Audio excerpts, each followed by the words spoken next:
Primera carta de Pedro, capítulo 1. Pedro, apóstol de Jesucristo, a los elegidos, extranjeros dispersos por el Ponto, Galacia, Capadocia, Asia y Bitinia, según la previsión de Dios el Padre, mediante la obra santificadora del Espíritu, para obedecer a Jesucristo y ser redimidos por su sangre, que abunden en ustedes la gracia y la paz. Alabado sea Dios Padre de nuestro Señor Jesucristo. Por su gran misericordia nos ha hecho nacer de nuevo mediante la resurrección de Jesucristo, para que tengamos una esperanza viva y recibamos una herencia indestructible, incontaminada e inmarchitable. Tal herencia está reservada en el cielo para ustedes, a quienes el poder de Dios protege mediante la fe hasta que llegue la salvación que se ha de revelar en los últimos tiempos. Esto es para ustedes motivo de gran alegría, a pesar de que hasta ahora han tenido que sufrir diversas pruebas por un tiempo. El oro, aunque perecedero, se acrisola al fuego. Así también la fe de ustedes, que vale mucho más que el oro, al ser acrisolada por las pruebas, demostrará que es digna de aprobación, gloria y honor cuando Jesucristo se revele. Ustedes lo aman a pesar de no haberlo visto, y aunque no lo ven ahora, creen en él y se alegran con un gozo indescriptible y glorioso, pues están obteniendo la meta de su fe, que es su salvación. Los profetas que anunciaron la gracia reservada para ustedes estudiaron y observaron esta salvación. Querían descubrir a qué tiempo y a cuáles circunstancias se refería el Espíritu de Cristo que estaba en ellos cuando testificó de antemano acerca de los sufrimientos de Cristo y de la gloria que vendría después de estos. A ellos se les reveló que no se estaban sirviendo a sí mismos, sino que les servían a ustedes.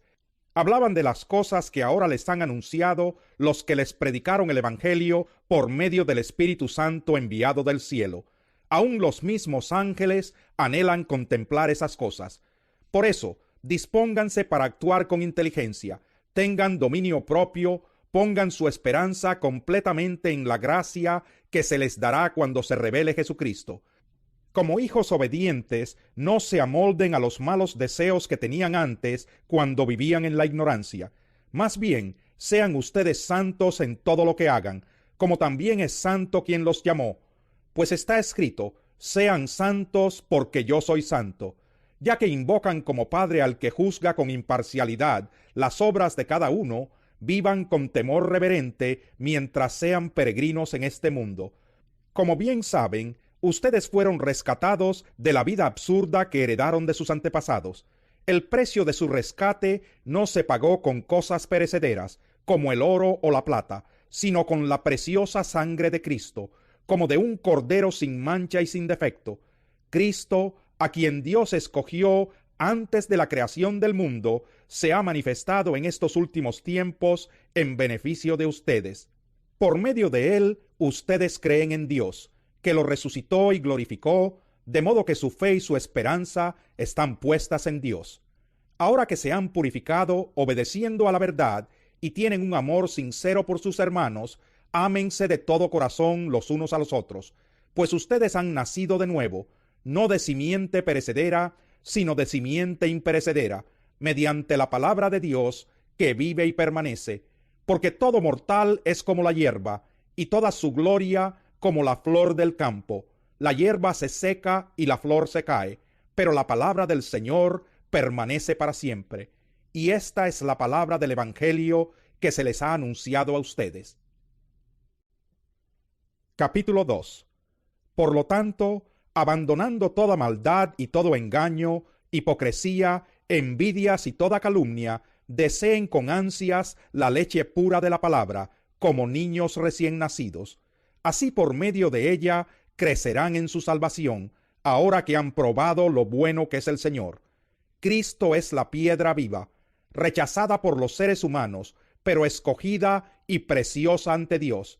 Al acercarse a él, también ustedes son como piedras vivas, con las cuales se está edificando una casa espiritual. De este modo llegan a ser un sacerdocio santo, para ofrecer sacrificios espirituales que Dios acepta por medio de Jesucristo. Así dice la Escritura: miren que pongo en Sión una piedra principal, escogida y preciosa, y el que confíe en ella no será jamás defraudado. Para ustedes los creyentes, esta piedra es preciosa, pero para los incrédulos, la piedra que desecharon los constructores ha llegado a ser la piedra angular, y también una piedra de tropiezo y una roca que hace caer.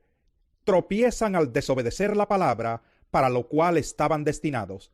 Pero ustedes son linaje escogido, real sacerdocio, nación santa, pueblo que pertenece a Dios, para que proclamen las obras maravillosas de aquel que los llamó de las tinieblas a su luz admirable. Ustedes antes ni siquiera eran pueblo, pero ahora son pueblo de Dios. Antes no habían recibido misericordia, pero ahora ya la han recibido. Queridos hermanos, les ruego como a extranjeros y peregrinos en este mundo, que se aparten de los deseos pecaminosos que combaten contra la vida.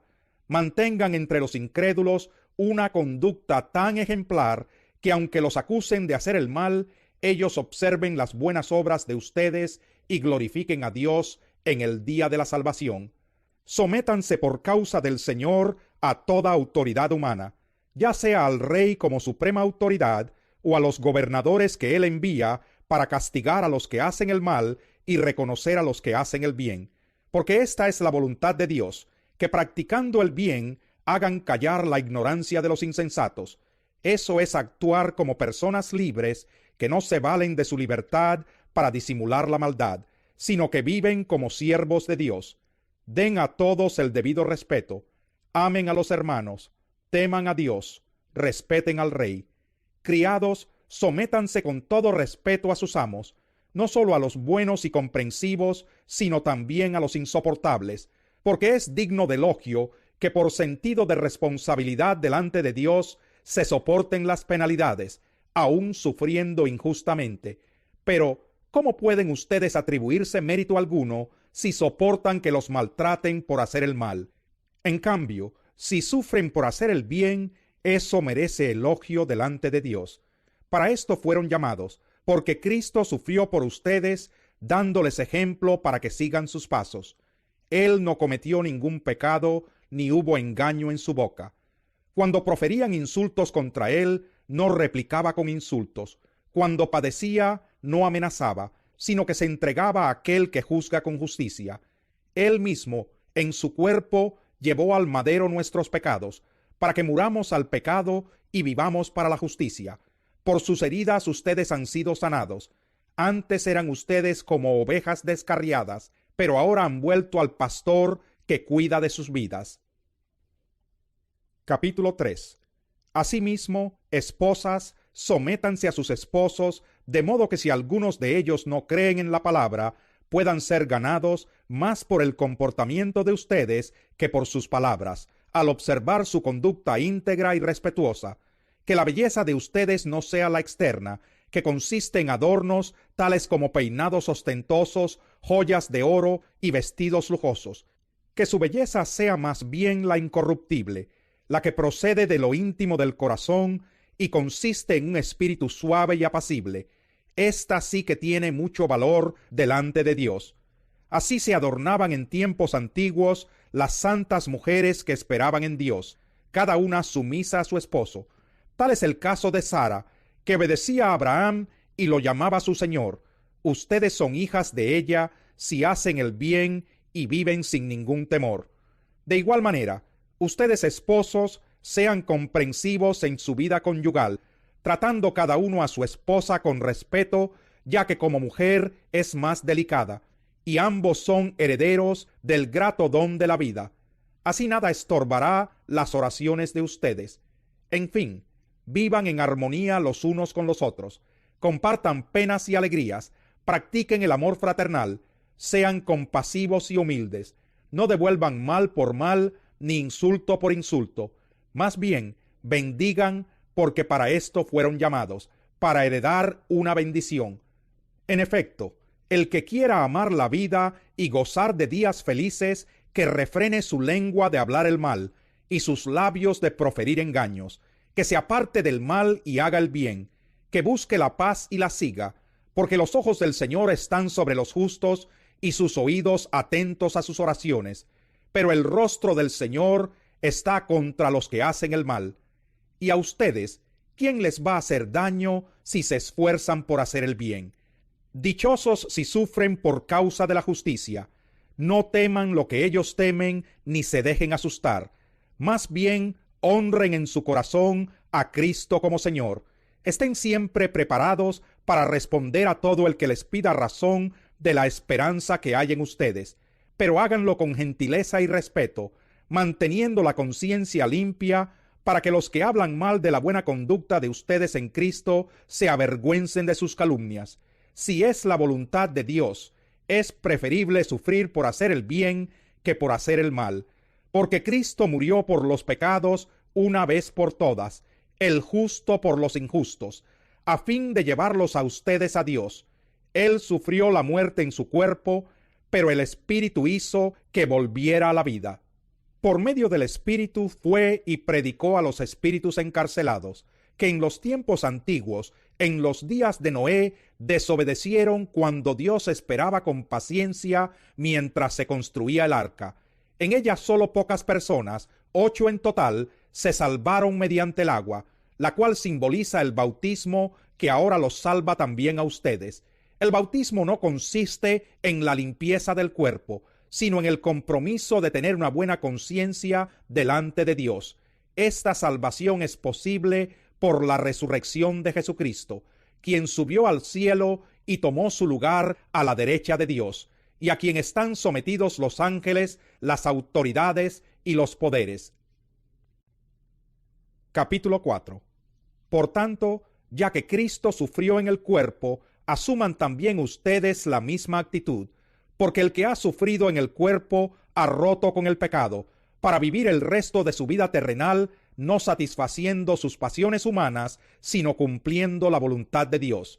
Pues ya basta con el tiempo que han desperdiciado haciendo lo que agrada a los incrédulos, entregados al desenfreno, a las pasiones, a las borracheras, a las orgías, a las parrandas y a las idolatrías abominables.